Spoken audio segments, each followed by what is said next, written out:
parler d'un phénomène que l'on connaît tous, c'est le temps. Évidemment, on connaît tous le temps des horloges, celui qui nous permet d'arriver plus ou moins à l'heure ou de manière tout à fait à l'heure à un rendez-vous, selon sa capacité à chacun d'arriver en avance ou. Bref, le temps des agendas, le temps des horloges, ce n'est pas de ce temps-là que je vais parler aujourd'hui, mais plutôt du temps, non pas qui est psychologique, mais du temps qu'il nous faut à nous, à chacun de nous, pour évoluer à l'intérieur de nous. Évidemment, il y a des gens qui ne vont jamais évoluer. Ils ont le droit de ne pas vouloir évoluer, de ne pas savoir évoluer, d'être pas en capacité d'évoluer. Cela ne nous concerne pas dans cet audio. Je parle des gens qui sont d'accord de se remettre en question et d'apprendre à évoluer à l'intérieur d'eux et qui des fois vont espérer pouvoir évoluer très vite et qui des fois vont réaliser des bons et qui vont croire qu'ils ont une capacité d'évoluer très vite. Et puis subitement ils vont s'embourber, comme s'ils étaient dans un marécage très épais et que le temps n'avançait plus. Pourront même avoir l'impression de reculer, même avoir l'impression que leur mémoire et toutes les mémoires les contraint à rester à faire du surplace. Il y a donc simplement un temps qui est un temps qui n'est pas du temps des horloges, des mémoires, des agendas, mais un temps d'évolution. Et ce temps d'évolution n'est pas linéaire.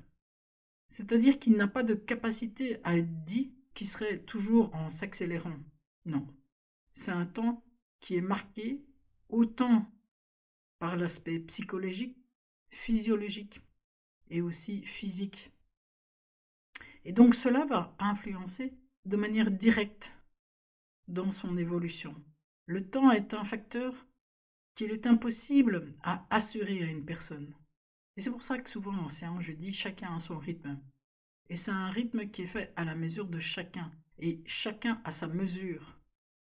Une mesure n'est pas identique à chaque personne. Et le temps n'est pas identique pour chaque personne. Il y a des gens qui en quelques séances vont avoir fini, mais la majorité des personnes auront besoin de plusieurs séances. Et c'est le rythme. Et moi, je ne peux que respecter ce rythme, le remarquer et aller au rythme des personnes. Car si je ne respecte pas ce rythme, si je ne vais pas au rythme des personnes, ça veut dire que je vais imposer mon rythme. Et mon rythme ne concerne que moi. Et donc moi, je vais rester en disponibilité totale pour la personne. Donc ça veut dire que je vais aller au rythme de la personne pour être à sa mesure dans cette disponibilité qui fait que je suis là pour la personne, avec la personne, et que je l'accompagne. Et ceci est indispensable à bien comprendre pour que chacun puisse comprendre qu'il va aller là dans ce qui lui est nécessaire d'aller et non pas dans ce que moi je vais décider.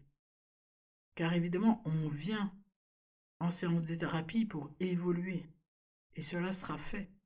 Mais chacun le fait à son temps, à son rythme et à sa manière et selon ce qu'il lui faut, à lui et pas à quelqu'un d'autre. Et c'est pour cela qu'une séance est toujours individuelle et complètement personnalisée. Et comme je dis, c'est toujours une chaussure qui est faite juste au pied de la personne.